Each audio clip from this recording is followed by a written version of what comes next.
Number one, you're not going to make it in this business unless you have a dream. If you don't have a reason to do something when you don't want to do something, guess what? You're not going to do it. See, without a dream, you don't have the passion. Without a dream, you don't have a drive.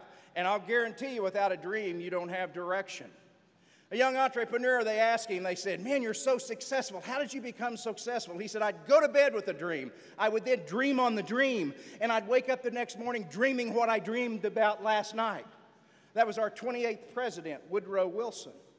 Walt Disney here has a pretty good dream. But the story goes, Walt died before Orlando was opened up. When Orlando was opened up, there was 2 vice presidents on stage, and the one vice president turned to the other one and said, boy, I sure wish Walt could see this. The other one turned to him and said, he did, that's why we're here. See, everything begins with a vision.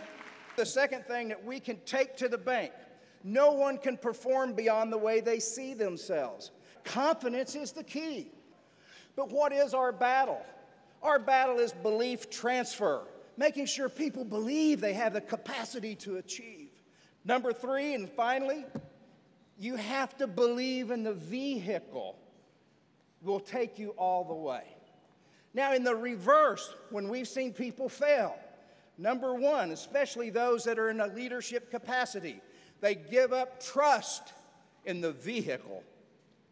They say, oh, this vehicle can't take me any further. It's taking me as far as I can go. I have to find another vehicle. Or they'll no longer believe that they have the capacity to achieve because they achieved at a different level and then they just started disintegrating. And most importantly, they lose their dream. They lose their dream. She was 20 of the 22 children. 22 kids. She was number 20. At age 4, she had pneumonia and scarlet fever. As a doctor, you can imagine. It totally paralyzed her left leg. At 4 years of age, they put this heavy brace on her, and she'd drag it around from 4 up to 9. The doctor said, you'll never walk. You're never going to walk. At 9, she went to her mama. She said, Mama, I want to walk. I want to get this thing off. And all of her family members said, keep it on. You can't do that. You take it off and you're going to fall. She ripped it off at 9 years of age, started limping around kind of with a rhythmic motion. At 13, she had this idea, this dream. You know what she said? I want to be the world's fastest runner. She went to her mama, and her mama said, you can do it. All of her friends and neighbors said, are you a sick child? What's wrong with you? She started running in every race. In high school, she lost every race. The story goes that sometimes she'd come in 2 hours late. Finally, her last race in high school, she won.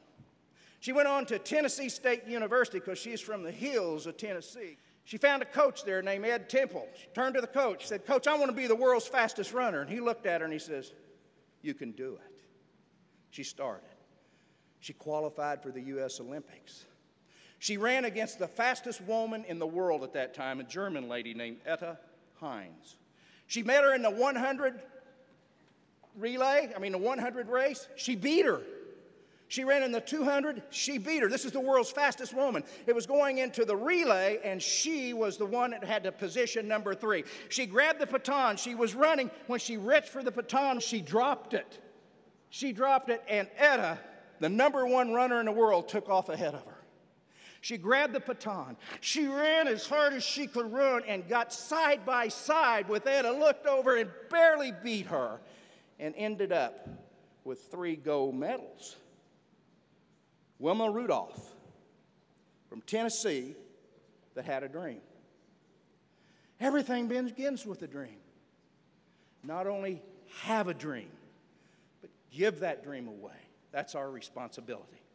Mama, I want to be the world's fastest runner.